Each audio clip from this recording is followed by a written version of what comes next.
Good morning, good afternoon, and good evening, everyone. So, welcome to class once again. Today, we're going to start a poem called Wind. Wind, as we know, is a natural phenomenon, but the poet has used the destructive forces of wind and linked it to the adversities of our life. If a man can overcome the adversities of life, he is regarded to be strong both mentally and physically. And in fact, wind, that is a destructive force, would become a part of his life and would be friends, would no longer distract or destroy him. Whereas on the other hand, if a weak person cannot surpass his troubled times or cannot, deal with his problems, wind will crumble him, destroy him, and separate him from the strong people. This poem is a really beautiful poem with a more strong, it's a stronger message. And I think the poet has dealt with the poem in a very beautiful way, depicting it with symbolic representation, at the same time having all the poetic devices. So let's now go to the poem.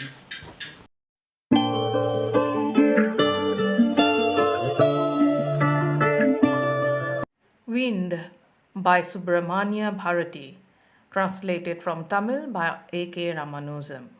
Wind is a symbol of destruction.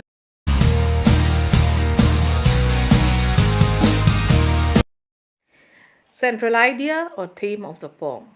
The poem inspires us to face the challenges and hardships with courage, grit, and firm determination.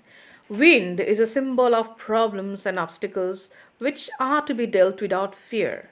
We must be friends with the wind, that are the obstacles, to cope with hard situations. So, the poem, as a symbol to challenges of life, you might be having problems, failures, but you need to face with courage and fearlessness. The poem has 23 lines with no rhyme scheme.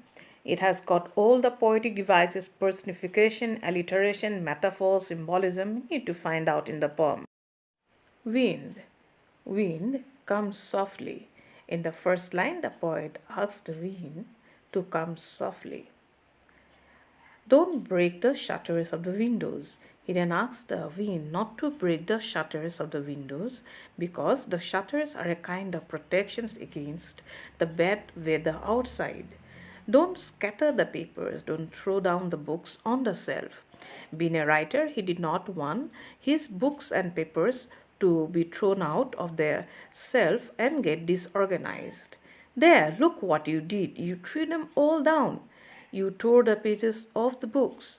But the wind had thrown all the books down, and the wind was so strong that it even not only threw the books down, but also torn away all the pages of the books. You brought rain again. The poet was not only indicating what are the things happening inside his house, but also outside. The wind has also brought along rain with it. You are very clever at poking fun at weaklings. In this line, the poet is trying to personify the wind, referring it as a cunning person and harmful person, making fun of weak people. Frail, crumbling houses, crumbling doors, crumbling rafters, crumbling wood, crumbling bodies, crumbling lives, and crumbling herds. So the wind does a lot of destruction, crumbling everything it crosses over. The wind god winnows and crushes them all. Now, in these lines, the word winnows refers to the process of winnowing, like the grain is separated from the husk. Similarly, the wind god also separates the weak people from the stronger one, crumbling them. So he repeats the word crumbling. It is a repetition that is used by the poet here. He won't do what you tell him. So, come, let's build strong homes. Let's join the doors firmly.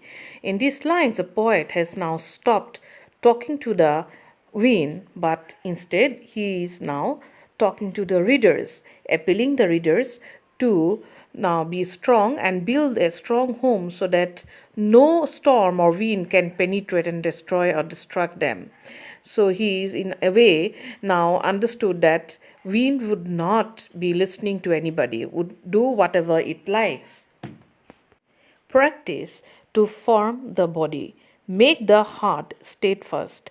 Do this, and the wind will be friends with us. In these lines, the poet outlines some other ways in which his readers can protect themselves from the wind. The readers can make themselves physically and mentally strong to fight against the wind. Here, I like to remind you all that the wind is a symbol of destruction. It is symbolically representing the obstacles of our life, the problems of our life. So, in order to cope with the problems, we need to be both physically and mentally strong. Do this, and the wind will be friends with us. And this is how we can make friends with the wind, by being strong both mentally and physically. The wind blows out weak fires. He makes strong fires roar and flourish. In these lines, the poet talks about how the wind can be good and bad at the same time. Bad when the wind can blow out a weak fire, but the same wind can make a strong fire more stronger. This indicates that the wind can only make friends with strong people, but it will crumble the weak people.